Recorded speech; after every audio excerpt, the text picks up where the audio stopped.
નમસ્કાર મિત્રો, સ્વાગત છે તમારું આપ સૌની સયારી ચેનલ અને ગુજરાતી યુટ્યુબ ચેનલમાં. હું નિકુંજ પરમાર આપ સૌનું તહેદિલ સ્વાગત કરું છું મિત્રો.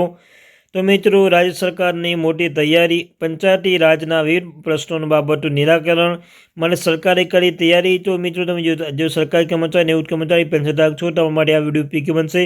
તમને ચાલો મિત્રો, સરકારી કર્મચારી નિવૃત્ત કર્મચારી બાબતે ડીએ, ડીઆર, એચઆરએ અને કોઈ પણ અપડેટ આવે તો ઉપર તમને જાણ કરવામાં આવશે.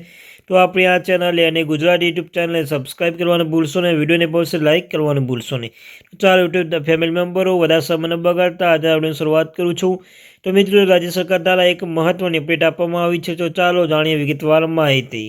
તો મિત્રો, રાજ્ય જિલ્લા પંચાયતના પ્રમુખના સાથે સીએમ ભૂપેન્દ્રભાઈ પટેલની બેઠક યોજાઈ હતી, જેમાં પંચાયતી રાજ સંસ્થાના પ્રશ્નો નિરાકરણ માટે મુખ્યમંત્રી ખાતરી આપી હતી કે ગુજરાત પ્રદેશ પંચાયત પરિષદ યાદીમાં જણાવ્યું છે કે પંચાયતી રાજ સંસ્થાના પ્રશ્નો નિરાકરણ માટે હાલમાં ગુજરાત પ્રદેશ પંચાયત પરિષદના અધ્યક્ષ પરેશ દેસાઈ આગેવાની હેઠળ મુલાકાત કરવામાં આવી હતી. તેમાં જિલ્લા પંચાયત પ્રમુખના ધારાસભ્ય સાંસદ માકબ વિરુદ્ધ ગ્રાન્ટ આપવાના બાબતે રજૂઆત સંદર્ભ મુખ્યમંત્રી હકારાત્મક વલણ રાખી ટૂંક સમય અંગે વિવિધ અપડેટ આપવામાં આવશે. આ ઉપરાંત પંચાયત વહીવટમાં અને વિકાસની પ્રક્રિયાઓમાં ચૂંટાયેલી પાંખ અને વહીવટી પાંખ વચ્ચે સંકલન જળવાઈ રહે છે તે માટે કેબિનેટ કક્ષા સમિતિ જિલ્લા કક્ષા બનાવવા માટે રજૂઆત કરવામાં આવી હતી. આ ઉપરાંત પંચાયત સભાપંડો આવતા વધારે પંચાયત સ્ટાફની ઘરથી પ્રાથમિક શાળામાં વોલન્ટિયર તેમજ પ્રમુખના વાહન માટે ફરવાનું જિલ્લાના કક્ષાએ રસ્તાના નવીનકરણ અંગે જિલ્લા પંચાયત પ્રમુખ દ્વારા રજૂઆત કરવામાં આવી હતી. તમામ બાબત પરત્વે રાજ્ય સરકારના હકારાત્મક વલણ છે અને તબક્કાવાર તમામ પ્રશ્નોનું નિરાકરણ આવશે તેમ મુખ્યમંત્રી